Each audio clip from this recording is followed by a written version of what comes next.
നേരത്തെ വീഡിയോയിൽ കാണിച്ചിരുന്നു ഇവിടെ ഒരു ബെൻഡ് ഉണ്ടായിരുന്നു. അതാണ് ബ്രേക്ക് ചവിട്ടുമ്പോഴത്തേക്കും അത് ഒടിഞ്ഞു പോകാനുള്ള കാരണവുമായത്. അപ്പോൾ അതേ ഇപ്പം അത് ശരിക്കും ലെവൽ ചെയ്തിട്ടുണ്ട്. ഇതിപ്പോൾ ബ്രേക്കൊക്കെ കിട്ടുന്നുണ്ട് ശരിക്കാണ്.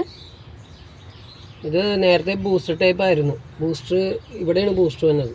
ബൂസ്റ്റർ ഇവിടെ നിന്ന് മാറിക്കഴിയുമ്പോൾ അവർ മാറ്റി വേറെ ടീം മാറ്റിയിട്ട് ഇത് മാനുവൽ ടൈപ്പ് ആക്കിയതാണ്.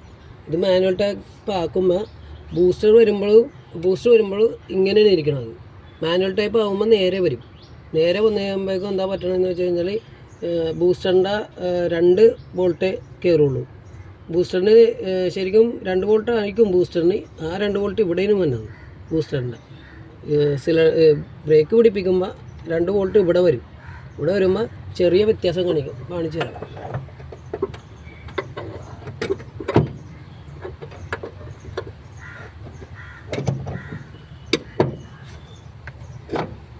ഇത് കണ്ട നേരെയാണ് ഇരിക്കണത്.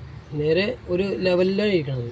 ബൂസ്റ്റർ വരുമ്പോഴേക്കും കുറച്ചും കൂടി ഇങ്ങോട്ട് തള്ളിക്കഴിഞ്ഞിട്ടേ നിൽക്കുകയുള്ളൂ. ബൂസ്റ്റർ എന്ന് പറയുമ്പോൾ ഇത്രയുള്ള ബൂസ്റ്റർ ആണെങ്കിൽ കുഴപ്പമില്ല. അതിൽ വലിയ ബൂസ്റ്റർ അതിനകത്ത് വരുള്ളൂ. വലിയ ബൂസ്റ്റർ വരുമ്പോൾ ബൂസ്റ്റർ ഇവിടെ വരും. ബൂസ്റ്റർ കഴിഞ്ഞിട്ടാണ് MC സിലിണ്ടർ വന്നത്. ഇപ്പോൾ ഏകദേശം കറക്റ്റായിട്ട് നിൽക്കണേന്. പൈപ്പുകളൊക്കെ എല്ലാം കറക്റ്റാണ്. ഇനി അതിൻ്റെ ഉള്ളിൽ കറക്റ്റ് ബ്രേക്കിൻ്റെ പെഡൽ ഇങ്ങനെയാണെങ്കിൽ ഹോളിൻ്റെ കറക്റ്റായിട്ട് ഈ വെട്ടിൽ ഇങ്ങനെ കയറി കിടക്കും. ഇവിടെ നിന്ന് ലോക്ക്.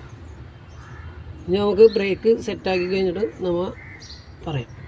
ഇനിയിപ്പോൾ ആർക്കെങ്കിലും ഇതിനെക്കുറിച്ച് കൂടുതൽ അറിയാൻ ആഗ്രഹം ഉണ്ടെങ്കിൽ ഞങ്ങൾ വീഡിയോയിൽ ഫോൺ നമ്പർ ഇട്ടേക്കാം. അംബാസഡറിൽ എപ്പോഴും ബ്രേക്ക് കറക്റ്റ് ആയിരിക്കണം. കറക്റ്റ് അല്ലെങ്കിൽ അതേപോലുള്ള വളവൊക്കെ വന്നു കഴിഞ്ഞാൽ അപ്പോൾ തന്നെ ബ്രേക്ക് പിസ്റ്റൺ ഉള്ളിലേക്ക് പോകില്ല. അതിന് മുമ്പ് തന്നെ അവിടെ ഒടിഞ്ഞു പോകും.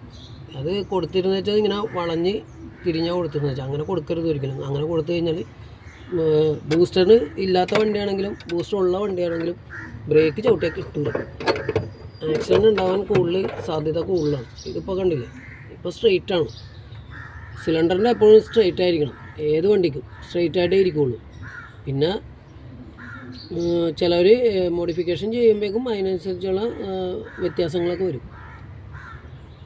അപ്പം ഞങ്ങളുടെ നമ്പർ ഇതിൽ കൊടുത്തേക്കാം. ആവശ്യമുള്ളവർ കോൺടാക്ട് ചെയ്താൽ മതി.